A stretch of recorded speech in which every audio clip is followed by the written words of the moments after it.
ದೇವಿ ಉಗ್ರದ ಗಂಜುತ್ತಿರಲು ದೇವಲೋಕದಿ ತಂದ ಎಳ ನೀರ ಭಕ್ತಿ ಭಾವ ದಿವ್ಯ ವಿಜಯಗೈ ಅಲ್ಲಿಗೆ ಹೊರರಿಂದ ವಿಸ್ತರಿಸಿದ್ದೇನೆ ತಾಯಿ. ದೇವಲೋಕದಿಂದ ತಂದಂತ ಎಳನೀರಿನಿಂದ ಅಭಿಷೇಕಗೊಳಿಸಿದ್ದೇನೆ. ಯಶೋಮತಿಯ ಪಾತಿವೃತ್ಯ ಧರ್ಮ ಉಳಿಯುವುದಕ್ಕೋಸ್ಕರವಾಗಿ ಅರುಣದಾನವನಿಗೆ ಮೋಕ್ಷವನ್ನು ಒದಗಿಸಿಕೊಡಬೇಕು.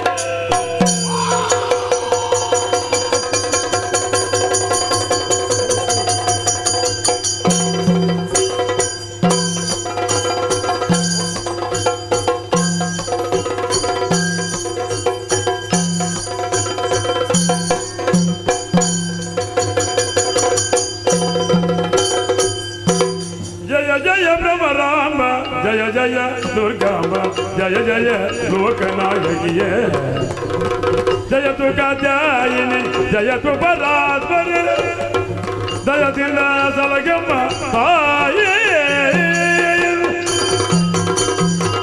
सर्वमंगल मांगल्ये शिवे सर्वसाधिके शरण्ये त्र्यंबके देवी नारायणी नमोस्तुते. जय जय जय जय जय जय आवत निನ್ನ ನಾಲಿಗೆಳ ಹೃದಯನ ಅವನ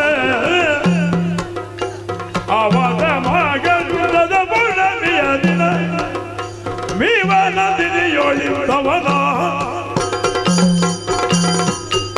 ದೇವೇಂದ್ರ ಜಾಬಾಲಿ ಮಹರ್ಷಿ ನಿಮ್ಮೆಲ್ಲರಿಗೂ ಉಪಾಧಿಯನ್ನು ಕೊಡುತ್ತಾ ಲೋಕಕಂಟಕನಾಗಿ ಮೆರೆಯುತ್ತಿದ್ದಂತಹ ಅರುಣಾಸುರನನ್ನು ಬ್ರಹ್ಮದೇವ ಕೊಟ್ಟಂತಹ ವರಕ್ಕೆ ಚ್ಯುತಿಬಾರದ ರೀತಿಯಲ್ಲಿ ಸಂಹಾರ ಮಾಡಿದ್ದಾಯಿ.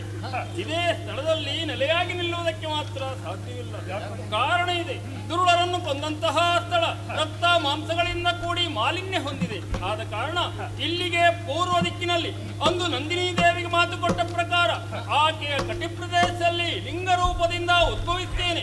ಭ್ರಮರಾಂಬಿಕಾ ದುರ್ಗಾ ಪರಮೇಶ್ವರಿ ಎಂಬ ಅಭಿಧಾನದಿಂದ ನೆಲೆಯಾಗಿ ನಿಂತು ಸದಾ ಪೂಜಿಸುವುದಕ್ಕೆ ಅವಕಾಶ ಮಾಡಿಕೊಡ್ತೇನೆ.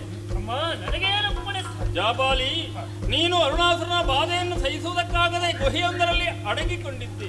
ಆ ಗುಹೆ ಇನ್ನು ಮುಂದೆ ಆಮಲಕ ತೀರ್ಥ ಅಥವಾ ನೆಲ್ಲಿ ತೀರ್ಥ ಎಂದು ಪ್ರಸಿದ್ಧಿ ಹೊಂದುವಂತೆ ಅನುಗ್ರಹಿಸುತ್ತೇನೆ. ಆಗಲ ತಾಯೇ, ಭಕ್ತಾದಿಗಳು ನಿನ್ನನ್ನು ಅರ್ಚಿಸುವ ರೀತಿಯಾದವು ಯಾವುವು? ಭಕ್ತಾದಿಗಳು ಮಾಘ ಶುದ್ಧ ಪೌರ್ಣಮಿಯಂದು ಶ್ರದ್ಧಾ ಭಕ್ತಿಯಿಂದ ಬಂದು ನಂದಿನಿ ನದಿಯಲ್ಲಿ ಮಿಂದು ನಾರಿಕೇಳದಿಂದ ಅಭಿಷೇಕ ಮಾಡಿ ಹೂವಿನ ಪೂಜೆಯನ್ನು ಸಲ್ಲಿಸಿ ನೃತ್ಯ ಸೇವಾದಿಗಳಿಂದ ನನ್ನ ಮನಸ್ಸನ್ನು ಸಂತೃಪ್ತಿಪಡಿಸುತ್ತಾರೋ ಅಂತವರ ಸಕಲ ಇಷ್ಟಾರ್ಥವನ್ನು ಈಡೇರಿಸಿಕೊಡ್ತೇನೆ.